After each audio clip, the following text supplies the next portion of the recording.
Everyone, welcome to the show. Now, this is another episode in the series that we're doing where we're talking to the authors of the book, 8 Qualities for Great Leadership. Yes, I did a chapter myself, but today we're not talking to me, we're talking to Anastasia Neddersen. So just for those that haven't yet heard about the book much, it details specific things with regards to leadership behaviors and developing healthy teams. And then it also looks at scaling your business as well.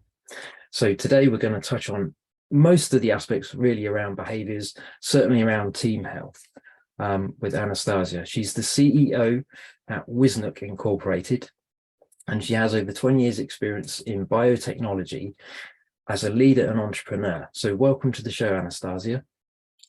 Thank you, Trevor. Yeah, I'm really happy to be here. I'm excited to have the opportunity to speak about these topics because I think they're important, and I'm glad Absolutely. that our audience will be able to see some of those pieces and elements about team health and resilience. Yeah. Yeah. So your chapter is literally called Leadership Resilience, Individual and Collective, which is really good. And it is packed with lots of information. So we're going to sort of dip into little bits and pieces, give people a taster, and they can hopefully go away with a few practical tips straight away. We always like to give people practical tips to take action on, and then dive into the book as well, and explore it further. But before we jump into that juicy topic, tell us a little bit about just a glimpse of the 20 years that sort of brought you through your leadership journey to where you are now. Yeah, so and surprisingly, I think a lot of people go through the journey where in college, they choose a career, right? And they go down that path of, but often life takes you kind of in the windy roads and then you end up somewhere different. And so I think that that's my story, my journey. So I started actually as a mechanical engineer and bioengineer. My career started as a research assistant at Stanford, where we were doing a lot of like microfluidic work and some DNA sequencing. So lots of really cutting edge research and science. And then I joined more the corporate world, and like a lot of people, I was an engineer at first, mechanical engineer. You kind of grow the ladder and you get more and more promoted into leadership roles or management roles. And so I was no different. One thing that was interesting that I already started paying attention back then is that um, you don't get much training, right? You get the base of whatever. So for me, for example, engineering, so science, physics, mathematics, like that's your base, but not a whole lot of soft skills, right? Yeah. Management skills. And so when you do get promoted, a lot of times people in these management roles do not have the knowledge, the skills to how to actually lead a group of people and how to motivate, how to get the efficiency and the productivity going, all those aspects of a great team. And so that was kind of my journey too, that I kind of was put into these roles and I was like adapting and learning. And then really where I kind of hit face to face with this resilience, I guess, was when a friend of mine approached me and asked me, "Hey, do you want to start a venture, right? Like an entrepreneurship opportunity?" And so for me, it was like something completely new. I didn't know what I was getting myself into, and there was lots and lots of really good, rewarding uh, experiences that came from that. But that was also one of the most difficult things that I've faced because I think in the process of the demands that were um, kind of placed on me, and I would say poor leadership skills within our team and poor communication skills. Um, and it kind of over time brewed into a very toxic environment. And unfortunately, because when you have certain information, but you're not fully versed in all the details and kind of approaching it as a kind of impartial person, it really did, a toll on me emotionally, physically. I started having all these health issues and kind of even precancerous certain conditions Wow. that were, and so it really just kind of like impacted my entire life. And I think, like many things in life, when we hit a certain time in our life where it feels, and I even talk about it in the chapter about rock bottom, right? Like when you really feel that everything is just bad and you kind of like not even sure how to get out. And so that's kind of where I felt. And surprisingly, it wasn't even, like, looking back, it wasn't even that bad if I was, a bit stronger, able to create better boundaries and kind of speak up on certain topics in a more kind of utilizing this nonviolent communication. So if I had the tools that I have today, it it wasn't kind of, there's definitely people around the world who are practicing resilience on a much more significant issues, right? Poverty or wars, and there's definitely, sometimes I do feel that um, here I am in California, kind of struggling about things that are not necessarily life threatening, but for whatever reason it did feel life Yeah. threatening because emotionally I was a wreck. And so I think that that was the beginning, really the beginning for, and sometimes I like to call it the soil. Some of this devastation, some of this, like, that's when you really get a chance to address a lot of internal things that maybe you haven't had a chance to understand about your own patterns, your own ability to cope and stuff like this. And then that was, I think, the beginning of, it was pre-Wisnuk, but that's really where I kind of dove in and leaned in into understanding teams. What are the qualities of good teams? Resilience came in pretty quickly because I believe it's a really integral part of a team dynamic.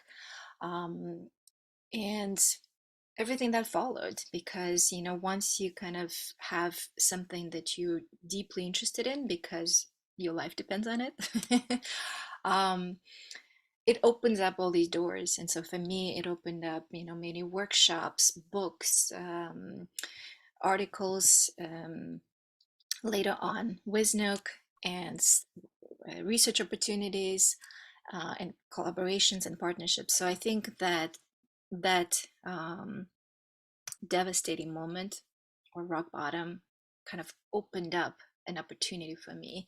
And so I think, yeah, that was, I would say, um, it wasn't the only one, but it was definitely the most significant time where I really had to practice that resilience. Yeah, absolutely. And in some ways, like just listening to as you share some of that, I'm thinking through the everybody will face challenges, won't they? One way or another. We're all on the same planet, so we all have certain levels of challenges. Sometimes we create them ourselves, sometimes we have to navigate things from external sources. But there's not enough, I think, enough spoken about or taught about resilience. It's Mhm. almost one of those, well, you might get through it, you might not approach. Whereas if you take it from the leadership perspective, is more how well are we leading ourselves, but then how well are we leading the people that follow us, who we're responsible for. And I think focusing on the resilience aspects is such a key issue. And the fact that you've been able to take the tough challenges that you've navigated so far, and I'm sure, we've all got some in our future as well, as encouraging as that is. Um, Absolutely. yeah, but you've found the gold in it, in the sense, and you've made it work for you. So oftentimes, like, we don't choose the stuff we have to go through, but we choose how we get through the stuff we have to go through, don't we? And I think that's such a key thing. That's what separates really successful people from people that try stuff and then for one reason or another they give up. Mhm. It's sort of directly correlated to the level of resilience that they have, isn't it, really? Yeah.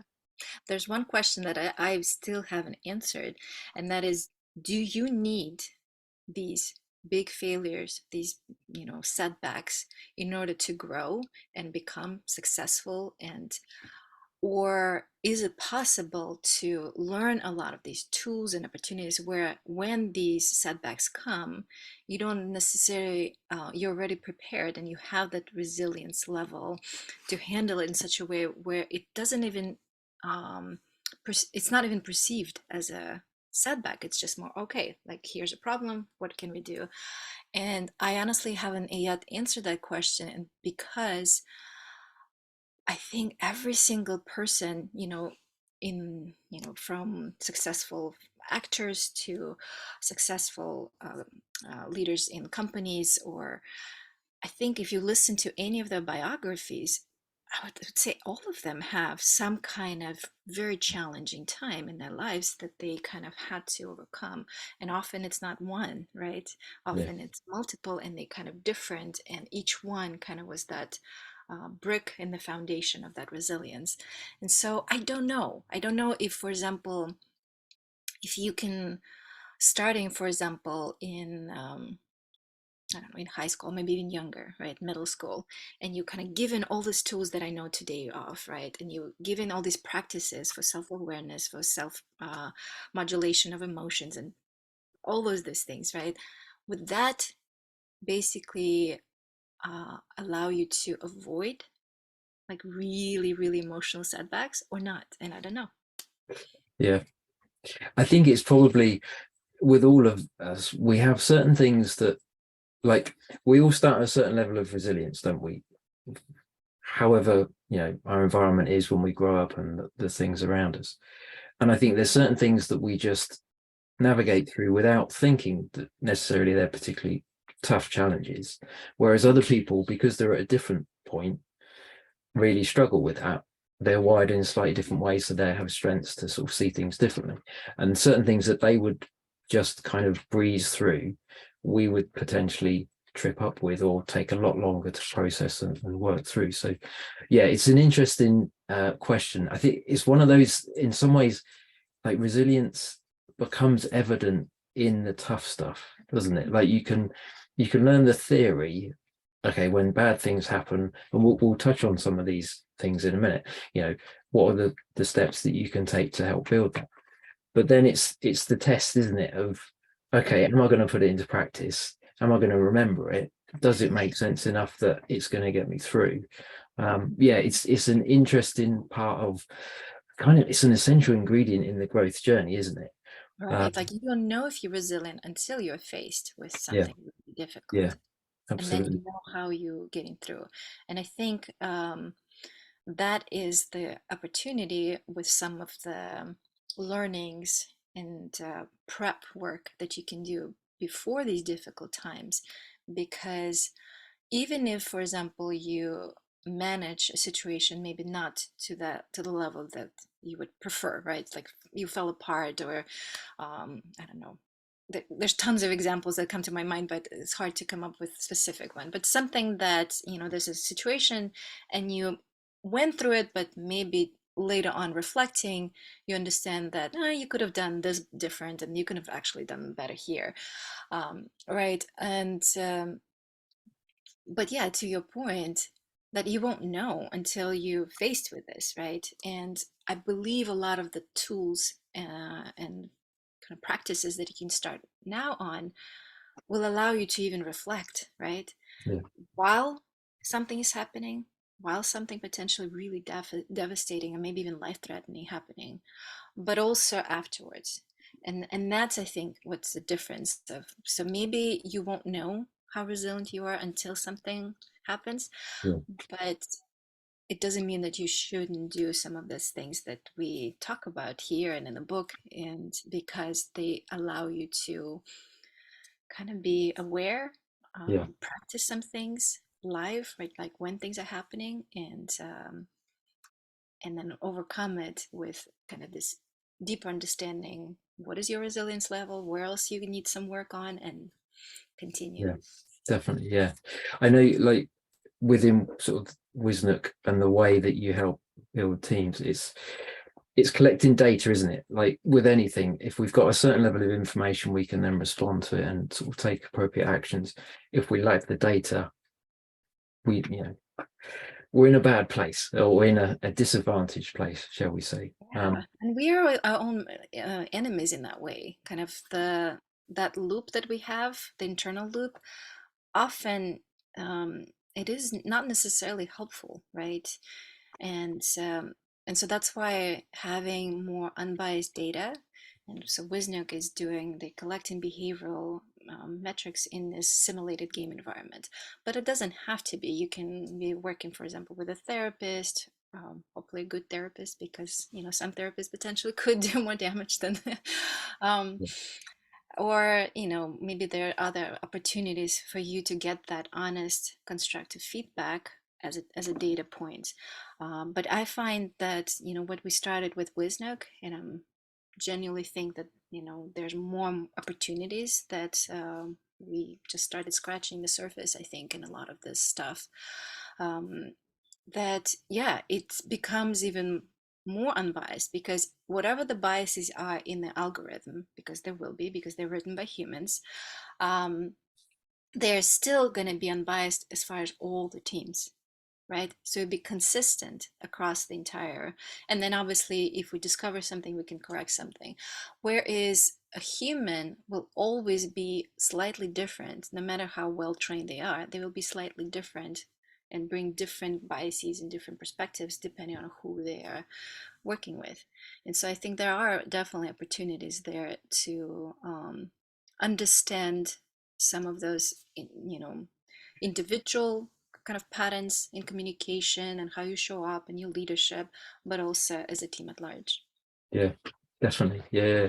So let's dig into some of the individual aspects, and then we'll sort of wrap up with some of the team aspects as well, because yeah, there's a lot that we can learn, definitely. I wanted to mention, so you bring the definition that Andrew Zolli in the chapter that you wrote.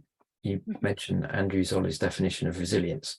So I'll mention that here because it helps put things into context.